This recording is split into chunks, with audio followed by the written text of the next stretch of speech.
I grew up in a small town in Ohio, the kind of place where everyone knew one another and secrets rarely stayed hidden for long. My name is Michael Anderson, and this story is about how a single person, my mother's longtime friend, altered the entire course of my life. It's not just a story about love, but also betrayal, choices, and the heavy weight of consequences that come when you least expect them. My mom, Patricia Anderson, was a kind-hearted woman who had worked tirelessly as a nurse to raise me and my younger sister after our dad left when I was 10 years old.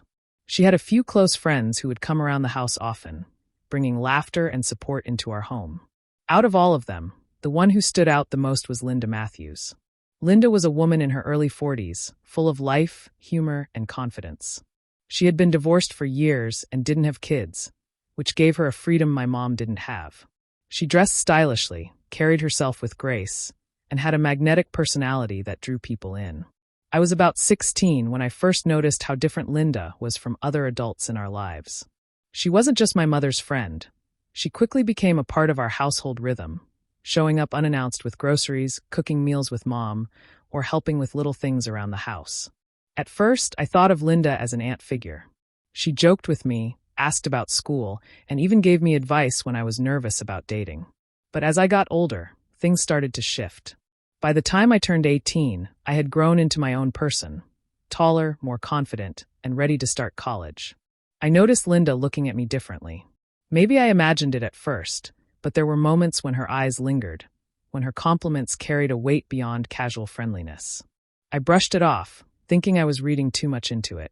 The real turning point came during my freshman year of college. I was living at home to save money, commuting back and forth while working a part-time job. One evening, I came home late, tired from both classes and work. Mom was on the night shift at the hospital, and Linda was there, waiting in the living room.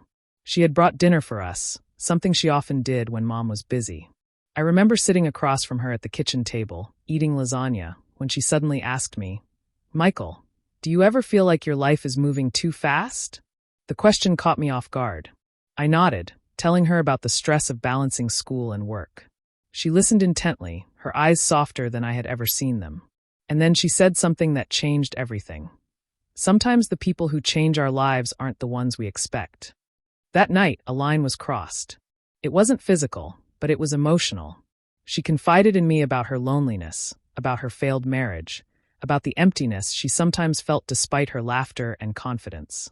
And I, in turn, opened up about my fears of failing, of not living up to expectations, of missing out on experiences because of responsibilities. It felt like two worlds colliding, hers and mine. We sat there for hours, talking until the early morning, and when I finally went to bed, I realized my heart was racing in a way I couldn't explain. Over the following months, our bond deepened. She came around more often, sometimes under the excuse of helping Mom, other times just to check in on me. We texted late at night, sharing secrets I never told anyone else. It felt like I had found someone who truly understood me, but I also knew deep down it was dangerous. And then it happened. One weekend, Mom went away for a 2-day hospital training conference. Linda came over to keep an eye on the house. That evening, while we watched an old movie in the living room, everything shifted. She reached over, held my hand, and whispered, "Michael, you don't realize how special you are." My mind screamed at me to stop, to pull away, to think about my mother. But my heart was tangled up in emotions I couldn't control. That was the night we crossed the boundary we could never return from. At first, it felt exhilarating. I was young, and the secrecy added to the intensity. But quickly, reality set in. We weren't two free souls in love. We were a young man and his mother's best friend hiding something that could destroy everything. For months, the double life continued. I'd sit with Mom at the dinner table, pretending everything was normal, while inside I was drowning in guilt. Linda kept assuring me that what we had was real. But every time I looked at my mother's trusting smile, I felt like the worst person alive. The betrayal finally caught up with us. One evening, my mom came home earlier than expected from work.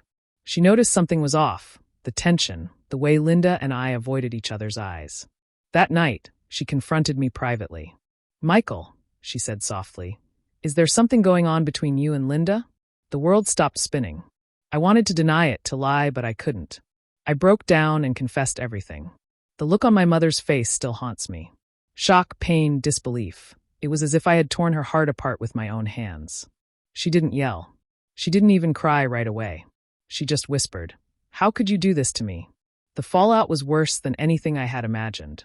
My mother ended her friendship with Linda immediately, telling her to never step foot in our house again. She didn't speak to me for weeks, except for the bare minimum.